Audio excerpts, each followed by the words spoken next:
Okay, so just a forewarning, don't watch this video if you don't like to see dead things. So there's only 8 eggs in the Gabby plus Chaz clutch.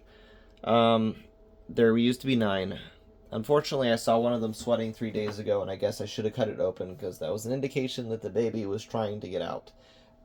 I only put two together now, so this is the point where you turn off the video if you don't want to see something that is basically fully developed but is not living.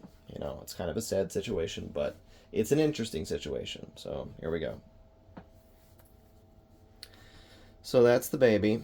I don't think the colors are coming across on the phone correctly, but this should be an Arctic 100% het lavender. But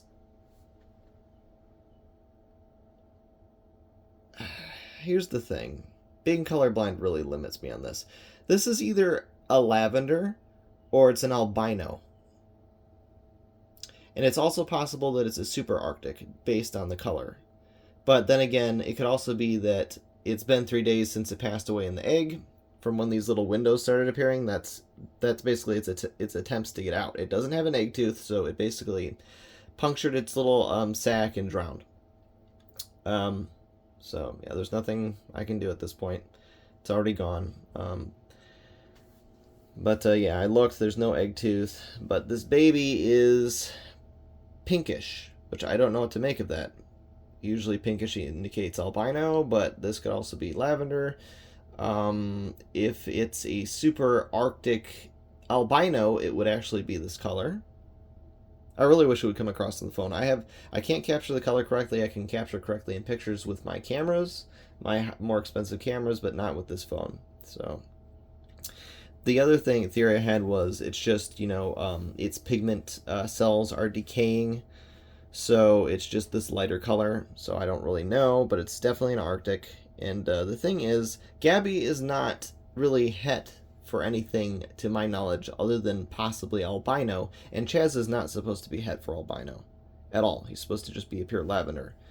And he's technically not supposed to have Arctic in him either, but he was an anomaly when I got him from Jeff. Jeff, had 2 lavenders in his 2019 lavender clutch that he put up as unusual, but he didn't say anything about Arctic. And I also asked him in a private message if he remembered this clutch. He's like, so far, it's so far back that he wouldn't remember, and he doesn't remember breeding any of his lavender projects back then that had Arctic in them. So I'm at a loss on this. I guess I'm gonna have to wait until the other baby's pip. This is very sad, but also interesting and exciting at the same time. I thought I saw movement for a second there. No, it's got to be in my imagination because I was poking this thing and prodding it and wiggling it, and yeah. Oh, and in case you're wondering why, if the baby didn't make it out of the egg, why is it outside right now? It's because I cut the egg open, and after poking it a little bit to see if it would wiggle, because if it was alive, I was just going to leave it in there to make its way out on its own, and not seeing any movement, I pulled it out, and yeah, this is the result. There was no movement. Stillborn baby. It sucks. Obviously, it couldn't get out because it had no egg tooth. Now, the question is, what am I going to do with this egg here? Am I going to just throw it away with the baby? In the past, with stillborn babies, I'd just throw them away and pull the trash. I could still do that because today's garbage day, and they haven't come yet. Because this thing is already smelling. I kind of knew that the baby had already passed away when I opened up the egg bin. You could smell... I mean, after you smell a couple dead snakes, you know what the smell is. And it smelled like that in the baby bin. So I was like, well, chances are this baby isn't alive. I went and took a picture, posted up a question on the Facebook forums, and somebody came back and said that this had just happened to her with a clutch, and that unfortunately the baby had died in the egg. So at that point I was like, you know what, that sounds about right. Cut it open. This is the result. Now how to dispose. So here's the thing. I have a Honduran milk snake in here, which is technically in the king snake family, and they are snake eaters. Now, she's never had snake before, and I don't know how YouTube would feel about me doing that. So, kind of making my decision as I'm talking here. She doesn't need random food. I mean, this would be a good source of protein for her, and it would actually be recycling in a very good way. But at the same time, in the event that she escapes, because they're very good escape artists, she's never gotten out before. This is the first time for everything, though, especially now that she's in an enclosure instead of a bin that locks.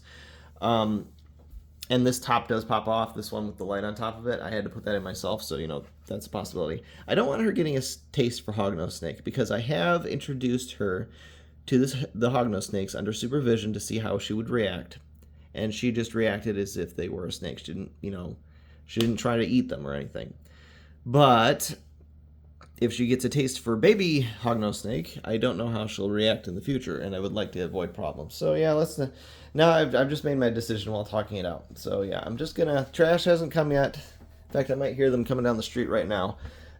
Yeah. So what I'm gonna do is I'm gonna bag this baby up. Unfortunately, hopefully I took all the pictures that I need to take, and then it'll go out in the trash today. It's just how it has to be. I mean, I'm kind of running out of places in the backyard to bury things. There's like 2 green anoles from Georgia back there from, the year 2000, the last time I visited relatives down there. There is a horned lizard. There's a horned lizard from the same year. There are 2 western hognose snakes, Clat 2 and Dixie. And unfortunately, I didn't think to bring Alice home because I was just like, I didn't even want to think of the prospect of burying her. I was so depressed. But I should have just done it. And then there are some rabbits, 2 rabbits that were pets, a gerbil, 2 hamsters. And these are all just pets that have, passed away from the year like 1990 to 2024 current. So yeah, I don't want to accidentally unearth one of the many pets that we buried, because unlike Klaatu and Dixie, who have marked graves, nobody else is marked, and I have no idea where they are. So yeah, unfortunately the baby has to go out with the trash. And that seems disrespectful, but unfortunately it's not really here anymore. So yeah, hopefully this hopefully this coloring isn't the only one that pops out like this. I would like to see more of them, but I'm also hoping that they aren't all stillborn, because we have 3 more days before they were supposed to hatch. So this one was trying to be early, and the other ones hopefully all have egg tooths and can get out. I don't know. I'm kind of debating if at day 55 I should cut them open or not. I would like them to come out naturally, but yeah, I don't know. This year's been kind of crappy. I would just hate to leave it up to nature to decide who gets to live and who gets to die. Oh well. That's all I wanted to show. Gee, oh my gosh, almost 9 minutes. Alright, clipping.